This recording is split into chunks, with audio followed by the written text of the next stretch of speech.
Hey. Dude, I love the waiting screen. It makes me feel like we're someone worth waiting for, which we're absolutely not. You're always worth waiting for, Chuck. Oh, you slut. Let me get drunk first before you try to come on to me. I haven't had enough dew yet. Let's do this. So, for both of you who are watching, hey, there's 3 people. But one of them might be you. One of them is me. Yeah, just in case we actually get any kind of dialogue. Phil, what's up, Phil? Much love, dude. We're gonna talk about Essence House. We're gonna talk about the episode that just came out, EGB, and then we're gonna talk about season 2 and whatever other crazy shit that comes along or that you guys want to talk about. The great thing about talking about EGB is it's a special episode, not connected necessarily to like anything that's coming. I mean, it's very connected, but it's not. It's very spoiler free too. So yeah, if you haven't watched any of season 1, and maybe you haven't even watched EGB, but you don't mind that getting spoiled a little bit, then hang out. This is hang out. Please, for the love of God, hang out. I can't just talk to Chuck without an audience. That's it feels like a big. By the way, our story meetings suck because someone always has to be on the background. Like his girlfriend's on the couch every once in a while. She'll clap for him and he'll feel better. And she is a good cheerleader. She is a good cheerleader. Where do you want to start, homie? Well, I guess we could start with like a quick run through of EGB, or should we? Is it possible to recap season 1? Ooh. Okay. Let me see if I can recap season 1. Season 1 starts with a guy named Tim. He comes back to his family plot, which was once a house known as the Essence House. It's now a plaza called the Essence Corners.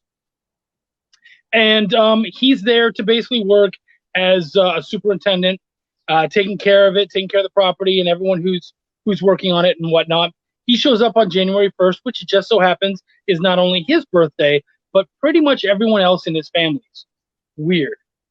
He ends up taking care of things, and while he's trying to take care of things, one of the things he's told is, do not let anyone go into the woodshed. So while he's walking around, tool shed, sorry. He sees, by the way, for the help. He sees that someone's trying to get into the tool shed, chases them down, they take off, and he ends up finding, I think, like their wallet or something. Steph, what's up, homie? And he finds out that it is his cousin, Tristan, who is trying to break in. He ends up meeting several people trying to track down his cousin, including a man by the name of Barnabas. And they end up being of some limited help. He tracks down his cousin eventually. And his cousin is way into all of these. Miss Stephanie. His cousin is way into all of this kind of conspiracy theory sort of stuff, talking about the deaths of their family. I love you too, Steph. Thank you, and all that kind of crazy stuff. So finally, he's like, and Eric needs some love too, by the way, wherever the fuck he is. They don't have me. So I'm not as they end up going into the shed. They find out the shed is actually like an entranceway into what used to be the house. But when they go back up into what would have been the house and should just be a plot of land, they find a house there. And so Tristan then explains that you're able to use the house to effectively time travel, and he wants to time travel to see his mother and to try to save her life. So thank you guys. He appreciates that. So the two of them end up going back to 1995. They try to save the family members, only to find out that they showed up too late. Tim ends up getting really sick. He's not sure why. They're stuck there for months as he's in the hospital. While there, Tristan meets a nurse who helps out by the name of Jessica. Jessica is very helpful, and he basically ends up confiding in her, telling her exactly what's going on because he just has no one else to trust. She ends up helping break Tim out of the hospital. They take him to Essence House, and they're able to get back to 2020. When that happens, they get out, and they find at the top of the stairs their Uncle Rick, who's basically the man in charge of the property, and Jessica, barely looking a day older. So they don't know what the hell is going on. They're kicked off the property. Tim is fired, which is probably the shortest job he's ever had. They end up going to visit his sister. His sister ends up telling them that there's another way into the house and gives her this awesome walking stick, which supposedly can help them time travel. And that's when we find out that their grandfather used to take them around all the time. By the way, their grandfather has been dead since 1972, and yet somehow both of them have memories of him being around when they were kids. Yes, Eric is more awesome than Chuck. I'm just more popular. Also, what up, Kyron? Kyron joined us. I love you. We love you too. So then they end up going, they get the staff. Let's just jump over a bunch of things. They get the staff. They try to fix everything, and they meet up with Barnabas, who basically ends up explaining to them a lot more of what's going on, or at least as much as he's able to tell them at the time. So they end up finding out about this place called Le Musée du Essence, which is a museum of time travel that's in Switzerland. And supposedly it has some tie to what's going on. So he calls them. They're going to come meet. They come and meet with Tim and Tristan. And they basically get our heroes at gunpoint and tell them that they're taking the place, or actually they're taking the stone that is inside the bottom of the Essence House, which supposedly is where the time-traveling anomaly comes from. They take the stone, the cornerstone, yes. They take the stone, and while they do that, there's this big, huge fight. Rick goes completely fucking waste Hulk, which I haven't even explained waste yet, but whatever. He goes time travel, waste Hulk. It's very fucked up. So this is all stuff that you should really want to learn about and check out. He ends up killing a bunch of them, but he takes a bullet, as does Tristan. Tim runs, rescues Rick, who has now unhulked, and takes him into the basement and locks them inside there. Barnabas shows up, picks up Tristan and Jessica, and they get the heck out of there to take care of Tristan. And at the very end of the season, Tim tries to open the door, only to find nothing but white light. There is no longer a home or anything for him to enter, and he is stuck there with his dying uncle. That's the end of season 1. Wow. That was almost in one breath. That's impressive. I know, right? That's all of that is good blowjob skills and being oh yeah, that's right. We're supposed to be PG, aren't we? And, we're live, Chuck. And also my 1-minute reviews. Oh, yeah. So that helped a lot. Awesome. So EGB is the special episode that launched, I think, last week, right? Or was it the week before? Okay, last week. And that actually, in the first episode of Essence House, there's a note at the very end. There's a text message that comes through that's mysterious from an EGB. And so the EGB kind of carries through up until later in the season when we discover that EGB is Barnabas, who is the leader of the Essence Guard. Spoiler alert. I mean, if they weren't spoiled already, fuck. Yeah, I guess you just ran through the entire series. But it's definitely worth listening to. Yes. Chuck did a good job for what he did. And there's an awful lot missing, obviously. Like, how long is the whole series? Like an hour and a half right now? 2 hours? Without 1995. No, it's like It's like 4 hours or something. Really?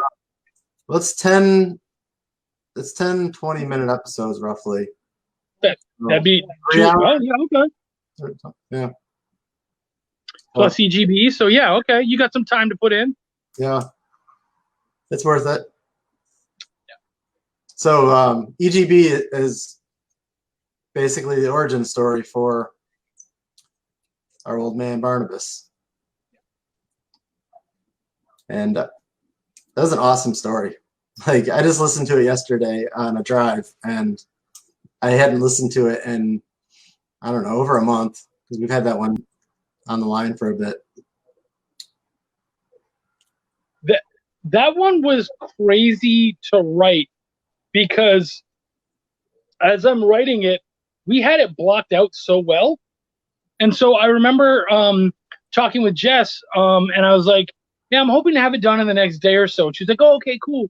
And so I started writing, and I finished one scene. And as I finished one scene, I'm like, ooh, I'm excited for this next one. And so I'd move into the next one. And then as I finished that, I'm like, ooh, I'm excited for the next one. And suddenly it was, I believe it was like 3:16 in the morning or something stupid like that. And I was like, oh, shit, I'm done. So I sent it off to you, and I was like, all right, I'm done this fucking thing. I'm not editing it. I'm not doing anything else. I'm going to sleep. And there's a really sad moment in there.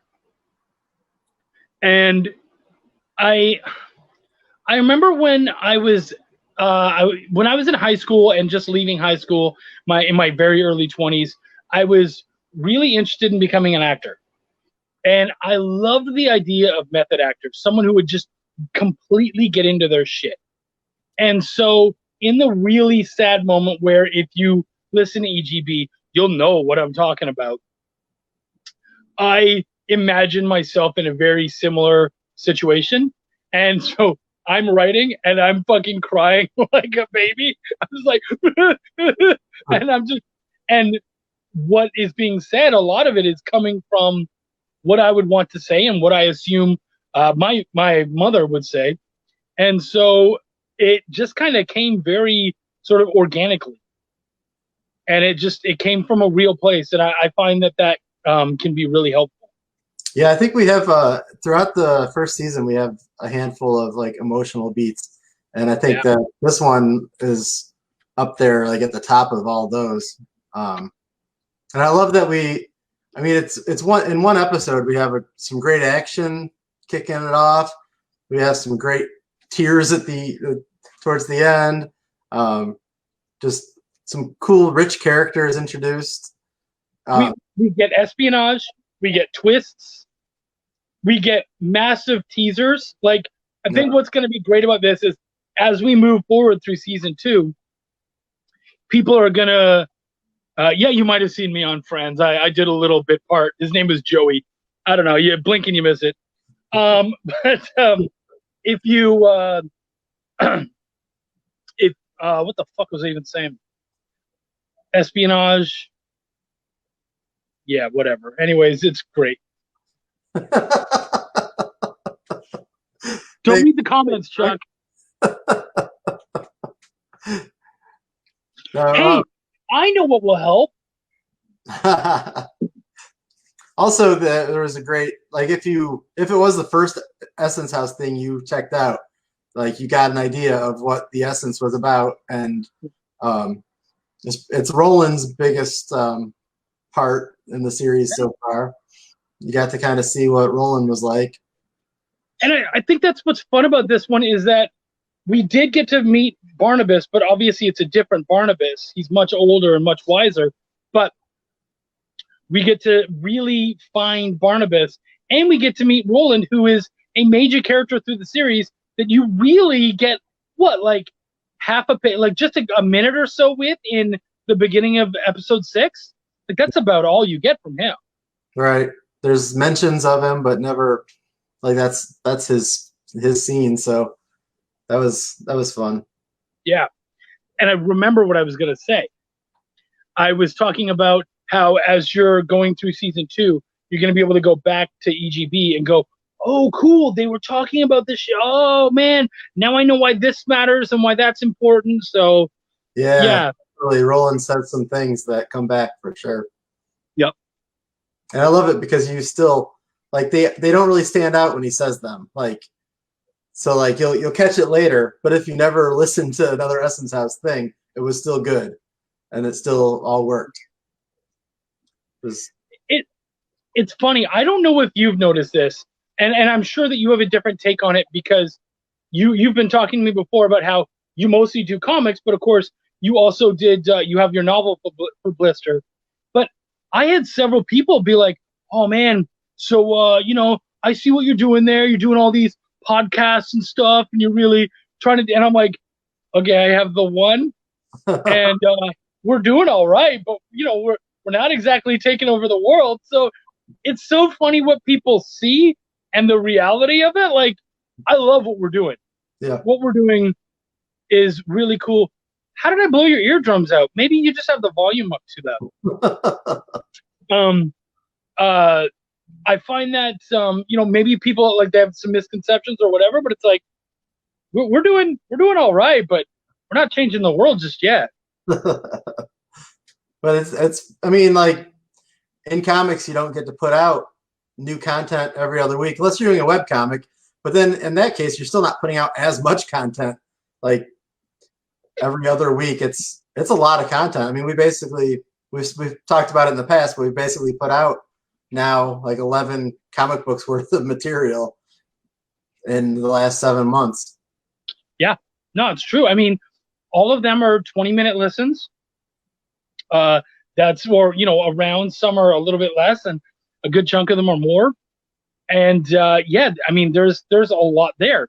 So if you think a comic book, a lot of people read a comic book in like 5 to 10 minutes. Right. So that's like a whole 2 years of comics, almost like 24 issues. Right. It's made for really cool. I mean, like this is something I would never want to do as a comic. It would just be it would be all you could ever do, and it'd take years. I think I don't believe that it would stick as well either because of the story and whatnot. I feel like we really did figure out the right medium for this and really ride that. And we knew from the beginning that this was not a comic book. Yeah, one thing with writing and like writing audio or something you're actually physically reading and not having the visual element is you can pick and choose what the audience is seeing. So you can drop hints and things that you couldn't drop so well if they're seeing everything that's going on around them, Yeah. That's been kind of interesting. They're telling me not to look at the comments, so I'm totally looking in the comments. Yeah, bunch of dicks. This episode was also, I think, like you mentioned, it was something that we plotted out really well. I think that was a cool writing session. I don't think we even intended to necessarily do it like that day, but it just kind of flowed.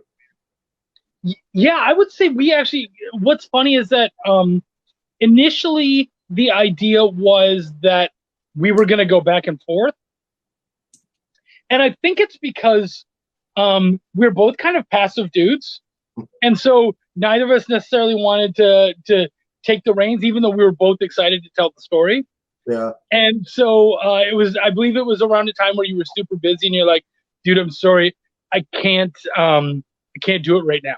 And I was like, all right, cool. Yeah, if you don't mind, I'll jump on it. And you're like, yeah, no, go ahead. But we plotted it out so hardcore because we had to be able to play off the other guy because we were basically like, I remember I wrote a little bit and then I was like, okay, I might jump back on, or if you jump on first, fine. Yeah. And when you didn't, I just kept going. And so that's what it turned into. Yeah, that was a good night of writing. Like when we did that, the twist started coming out, and I remember I hesitated to add in the emotional thing that happens at the end. We almost stopped short of that even.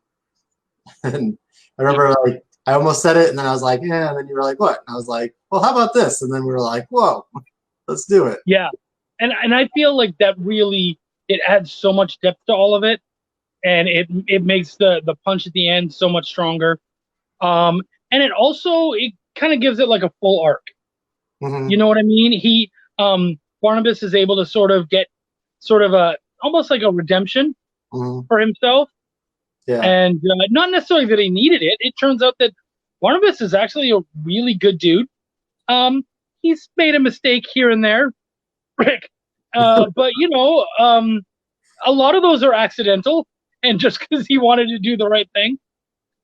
But and it was neat to be able to play in Vietnam. Yeah. I have a lot of buddies at the bar I used to work at who were Vietnam vets. And so being able to kind of talk to them and sort of get a feel and I mean, it wasn't even that I was like, hey, I'm writing something that happens in Vietnam. It was like, no, I've had so many cool conversations with these guys that I have a very cool feel, or sorry, not cool, but I have a very good idea of what they went through when they came back. Yeah, that was fun too. Since it was a separate story from the rest of the seasons, when starting out the episode, I picked some new music that was a little more like of that era, and that was kind of fun too. Yeah, it needed some CCR so bad. If only we had the license.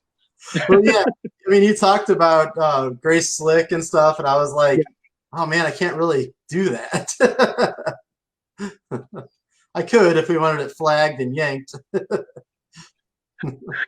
Kyron is so right. I don't think anyone has ever said that before.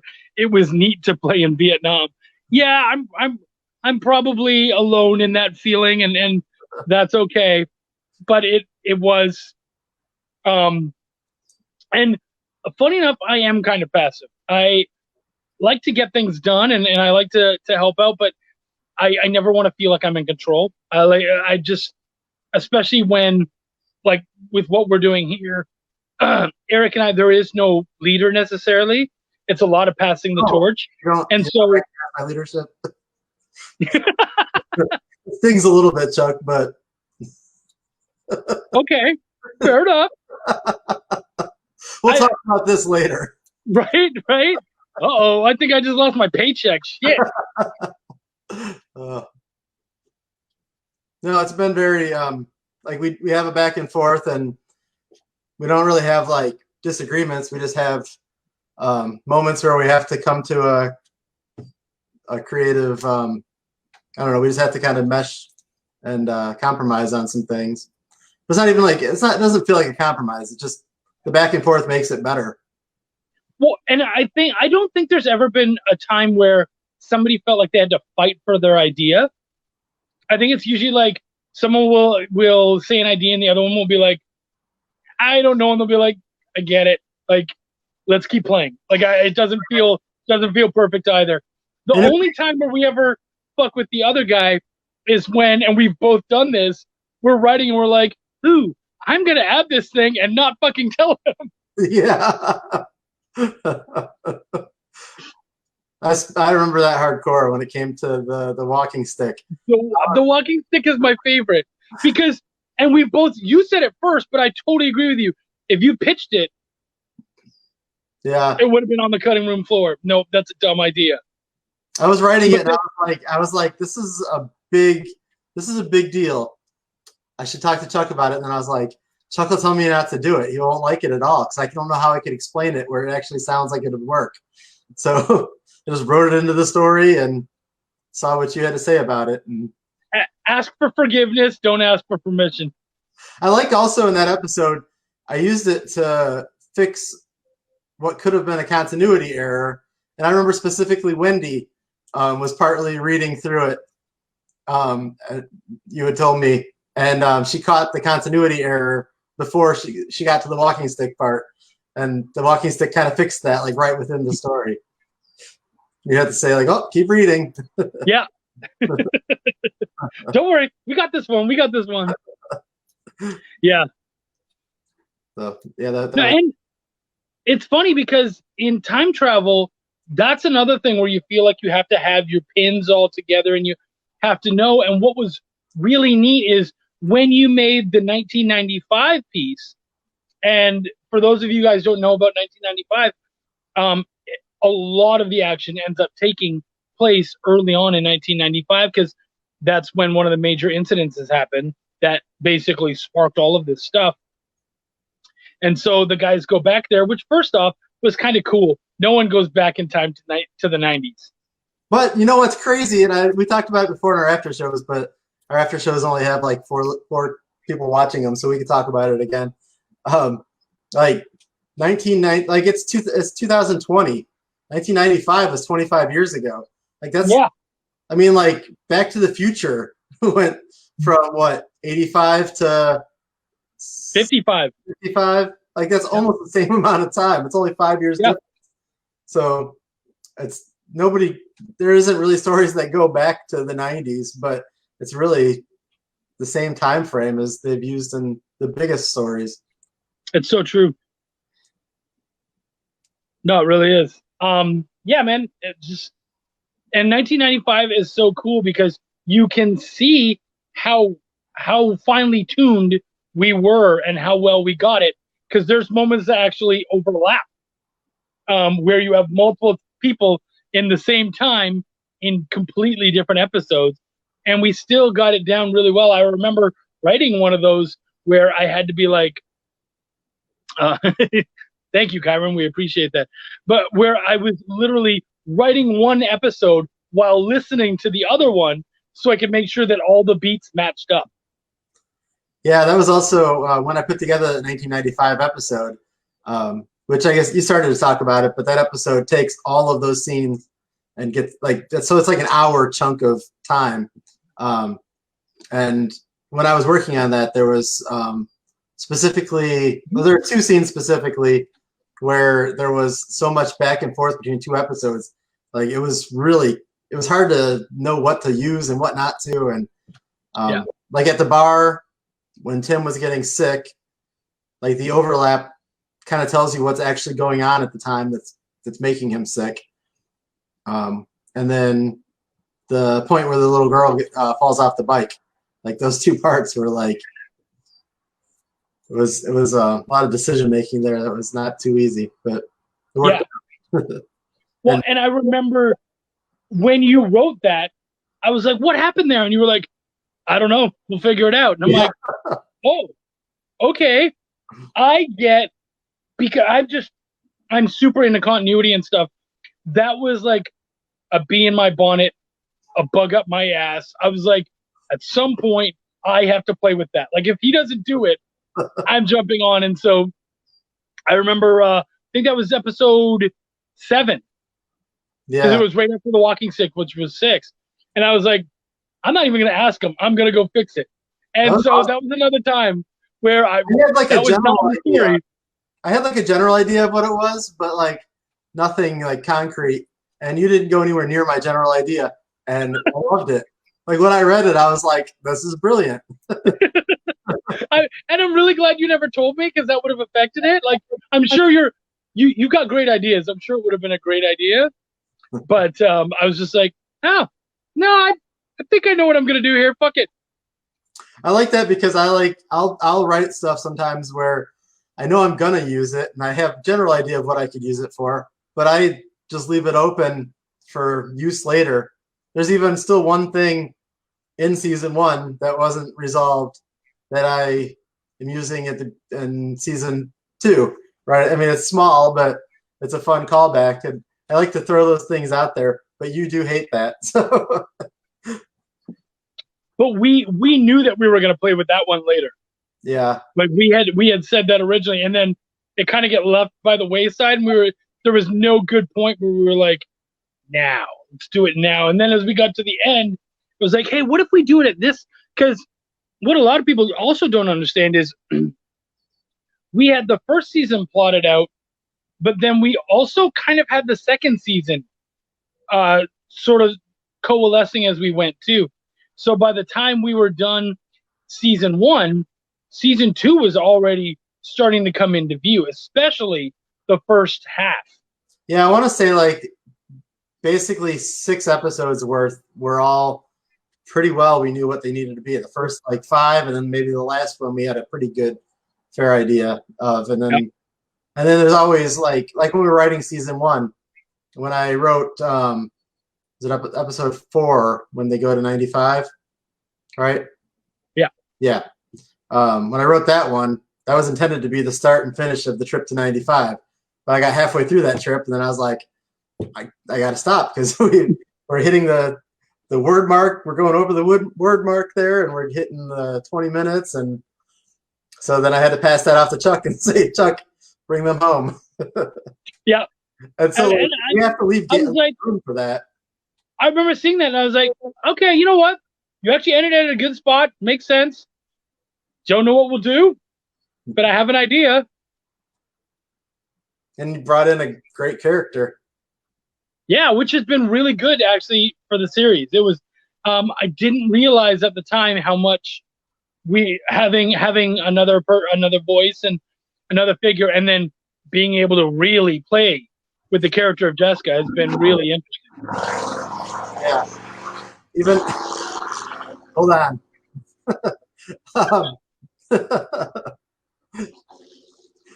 don't know. Do we want to talk about? Do we have any questions? Anybody that's watched it? I haven't heard any. Wendy, do you have any questions? I'm still laughing at the milkshake or whatever the hell that was. That was somebody's motorcycle. Okay. It sounded like somebody got a milkshake and just went and just bubbled into it. You've got kids, you know what it's like. Wendy, do you have any nothing? No. But you listen to EGB, right? That's right. So what was your thoughts on EGB? It was done really well. I think that it was really cool to get to hear it. Yeah. Well, Katrina says she's not listening till tomorrow. Yeah, no, Phil, don't ask. Yeah, well, I mean, you don't have to listen till tomorrow, and that's why we're being fairly unspoilery. Plus, came in after we gave spoilers, maybe. So. Yeah. But we've been pretty good about spoilers. Well, I mean, I wrecked season 1. Like, well, yeah, but as far as EGB goes, yeah, pretty good. Yeah. Talking about Roland and showing off Barnabas's life was probably my favorite part of that, and what we had all set up for that and everything. I think it came out, and of course we got to play with twists, which is that's my thing. Somebody was recently asking, they said, what is your what would you call your writing style? And I said, I thought about it for a minute, and I said, comedic head trippy.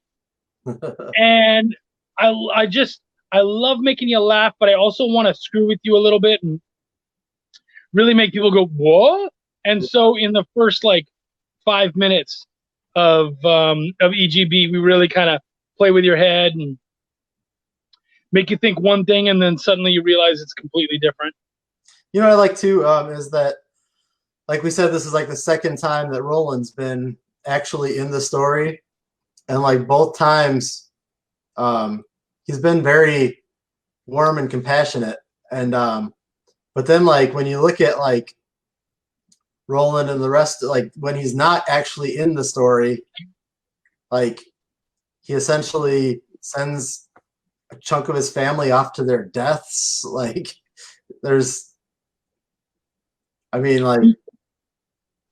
He has to make some very difficult decisions. Yeah. And when he said he has reasons, I'm like, yeah. Now it's up to Eric and I to show those reasons.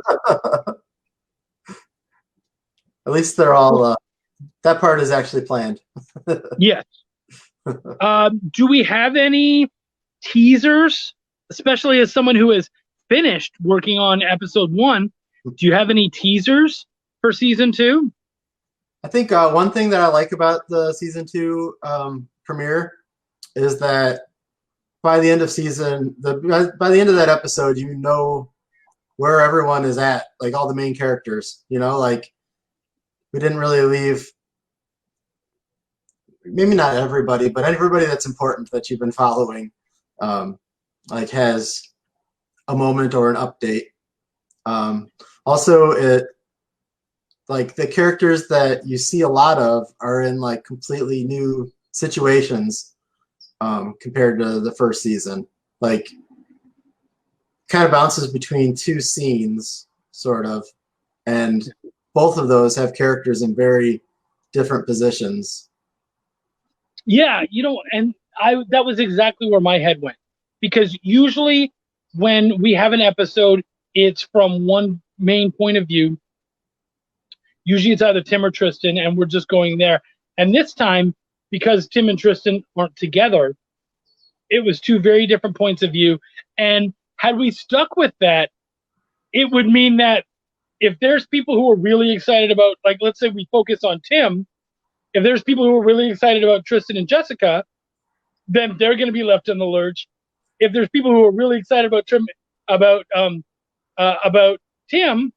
and we focus on them, then like it just, no matter what, we were going to lose. So instead, you were like, let's do both.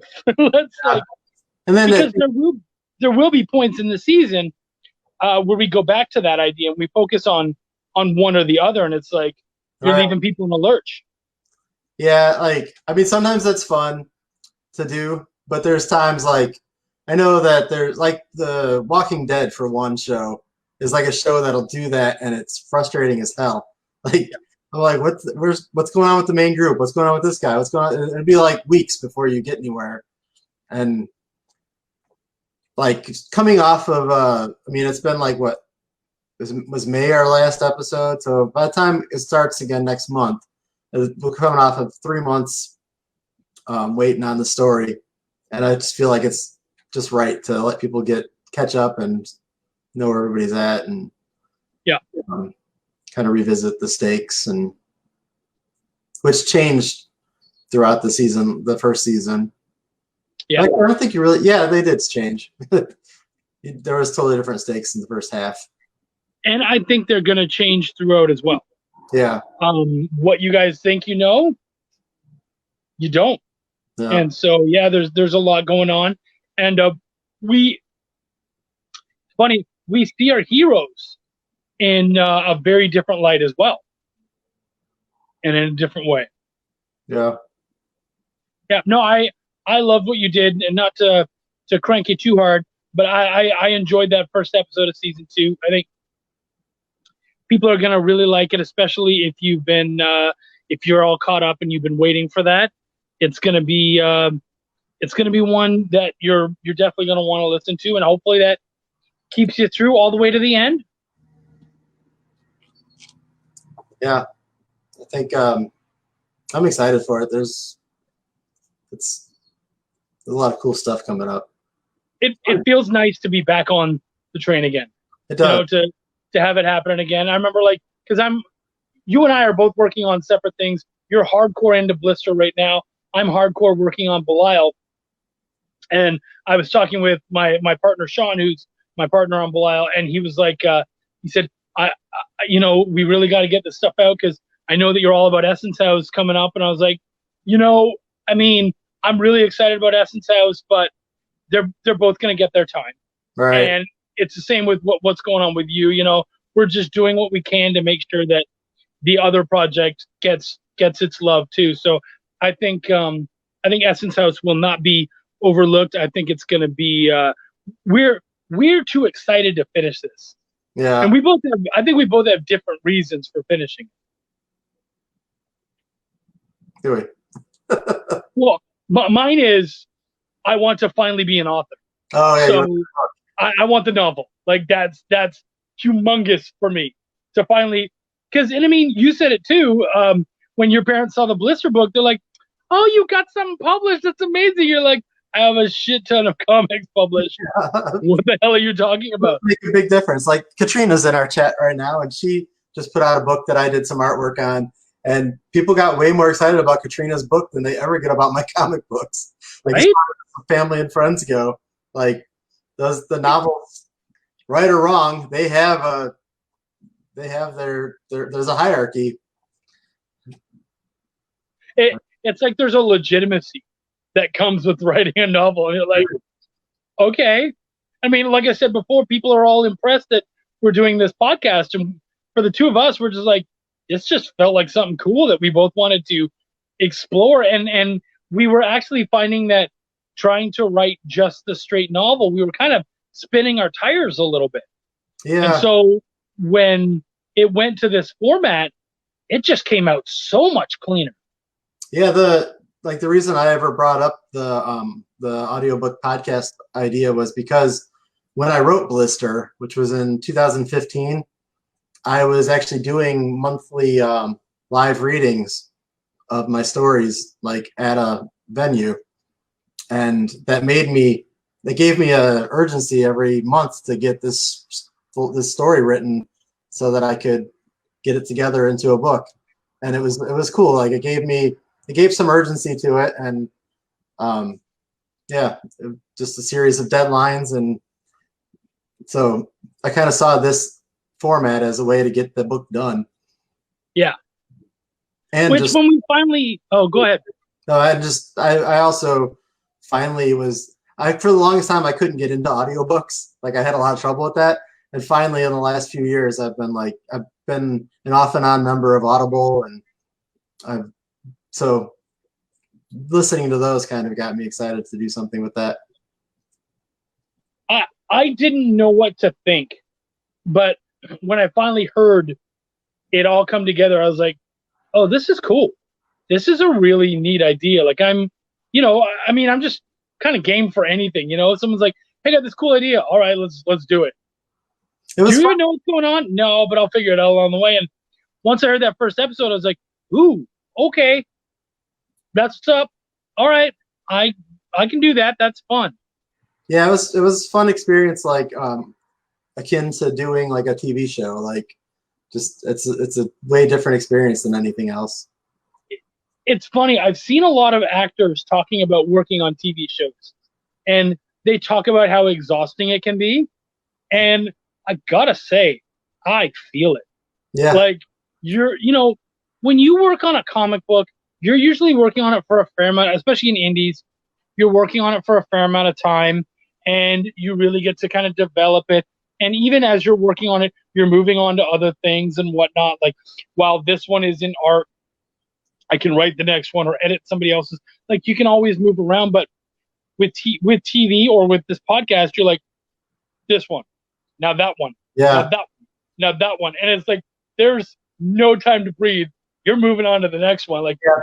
There was at least one week where we got the episode back from our voiceover guy the day before, and I had to rush through and get the sound effects in to get it out the next day. And there was a time where we were like 2 episodes ahead. Like we were back and forth on that a few times.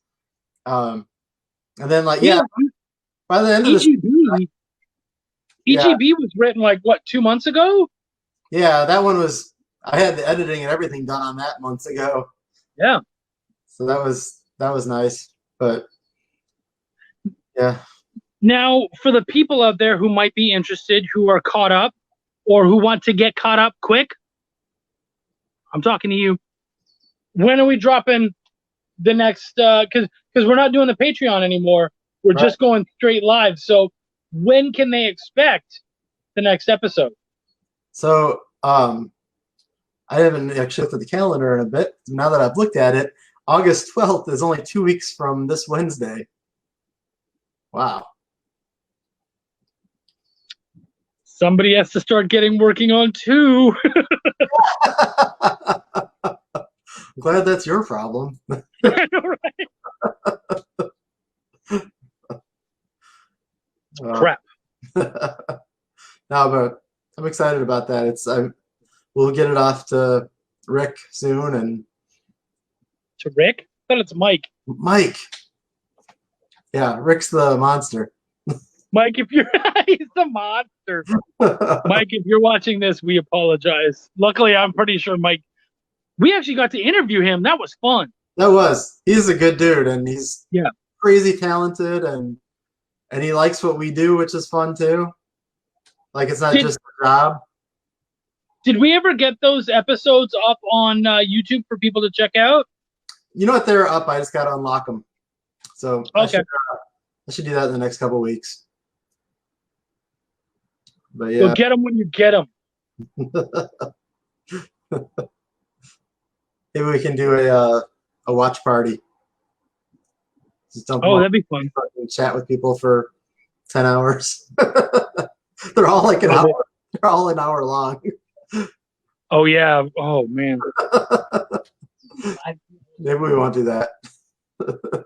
Or we could just turn on a watch party and walk away and just be like, watch it, but don't comment because we're not talking back to you. Yeah.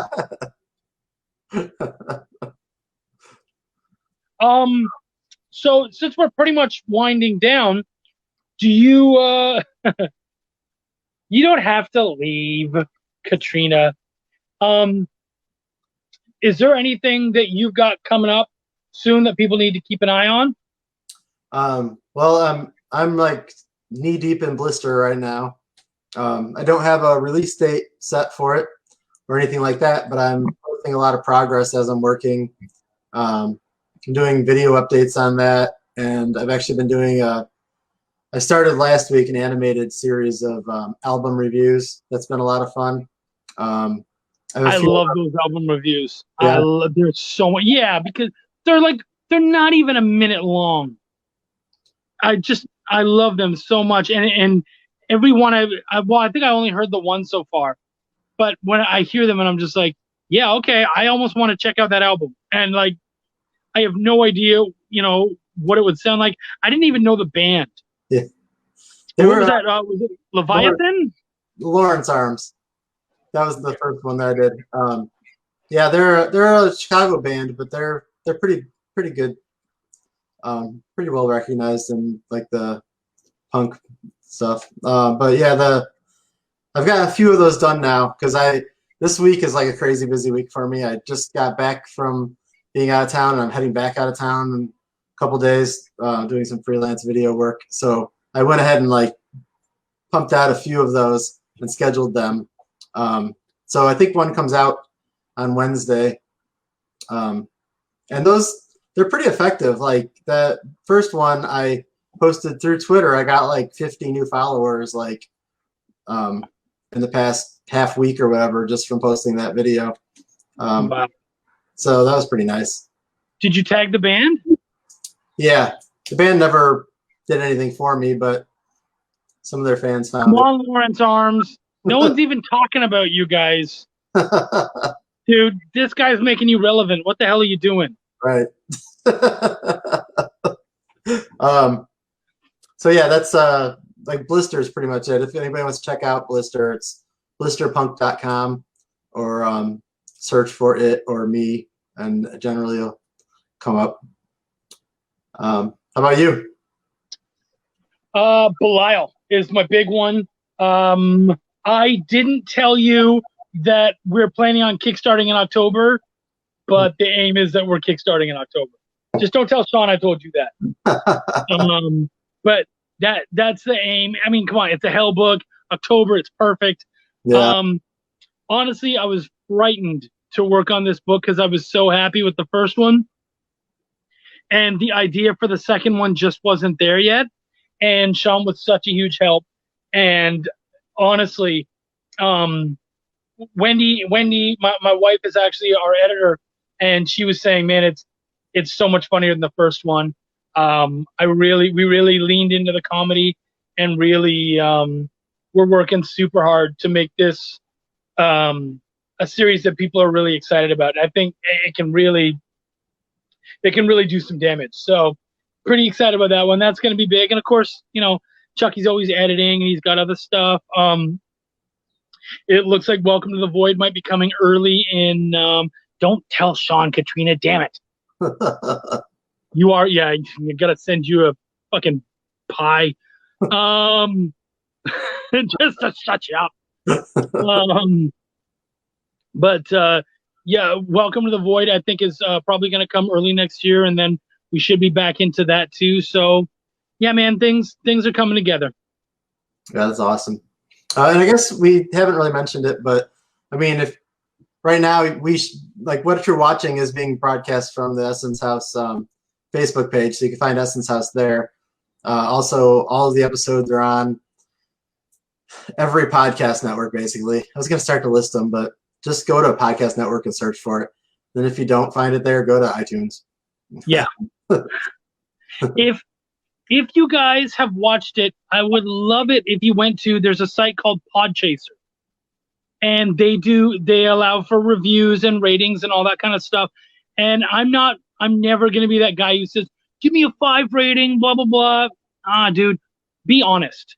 I would love it if you guys went on there, give us an honest rating and review and told someone about us, because I think this is a really good story, a really good series. It's a lot of fun.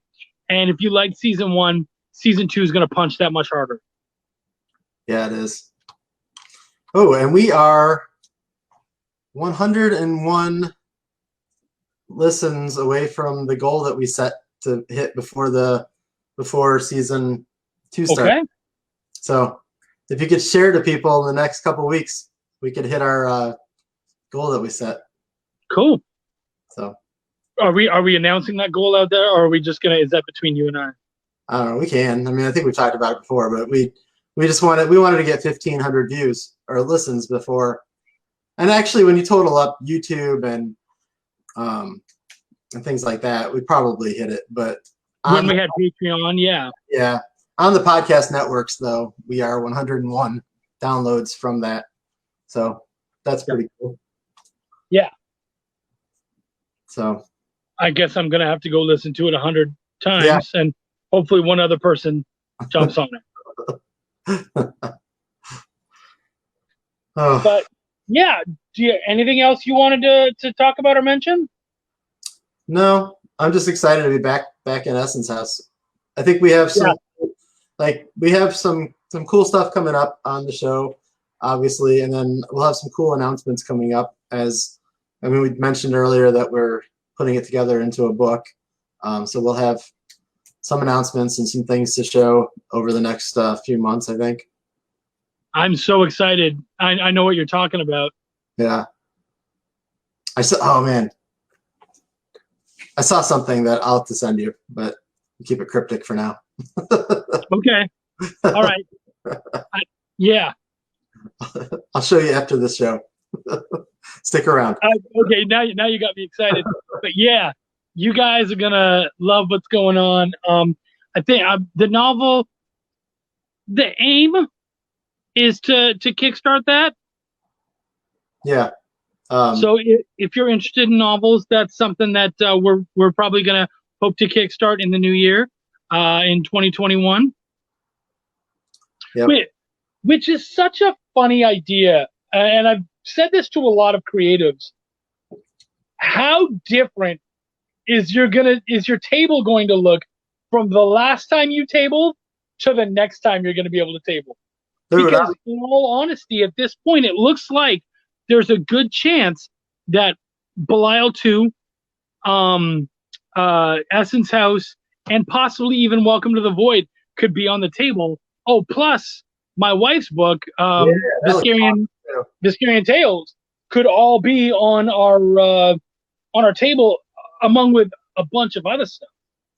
Yeah, I have. I'll have our book early in the year, and then by spring I want to next May is the 5th anniversary of the Blister novel. So by then I want to get the Blister comic, completed comic out. So I'll have those two things.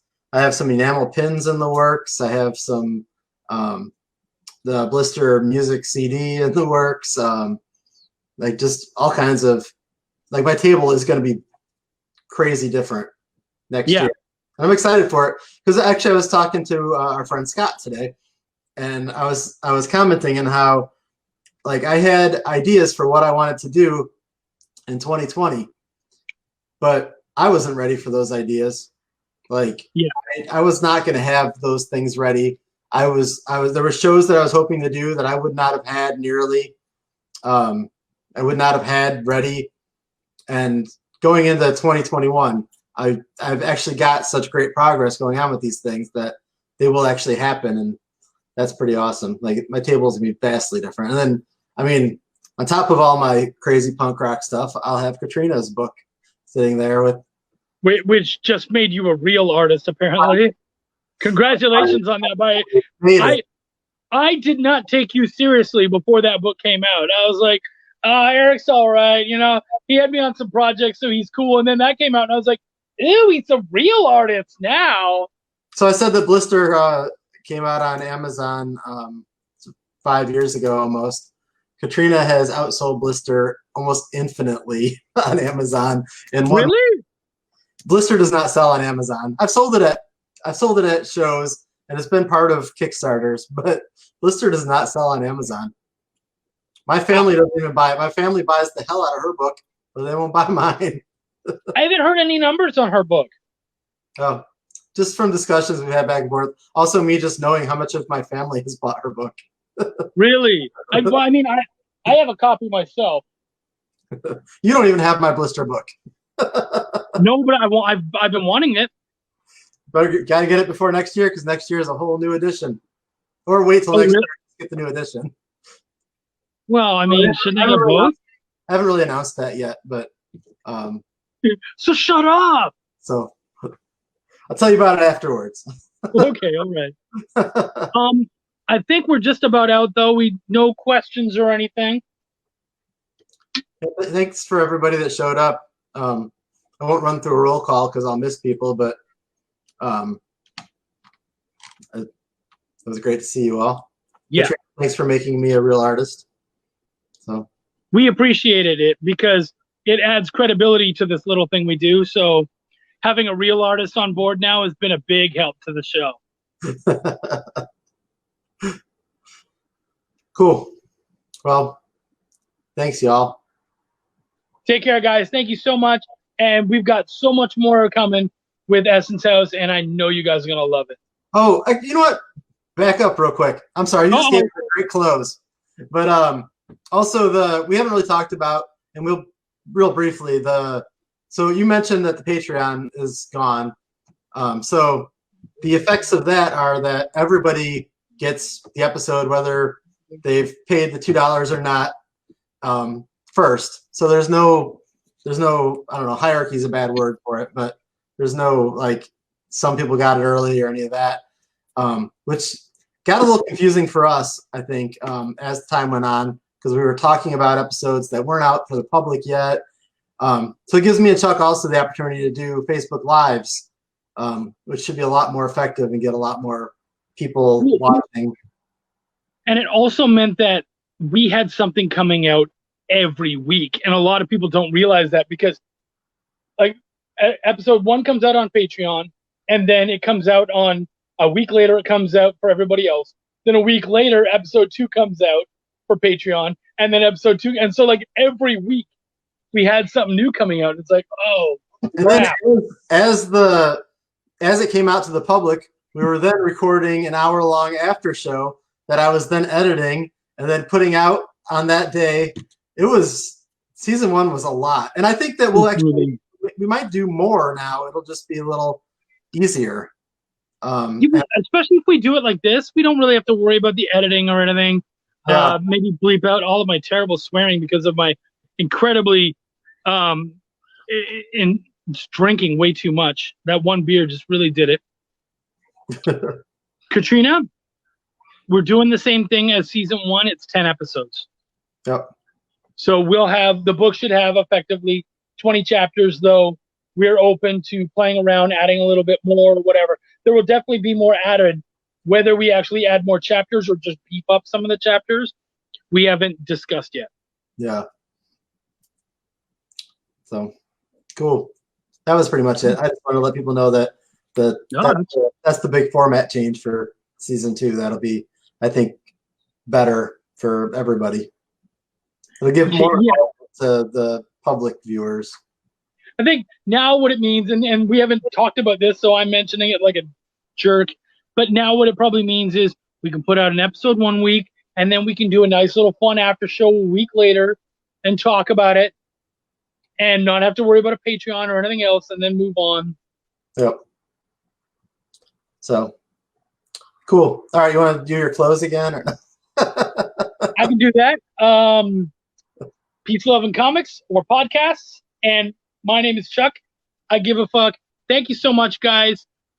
We really appreciate you guys coming out.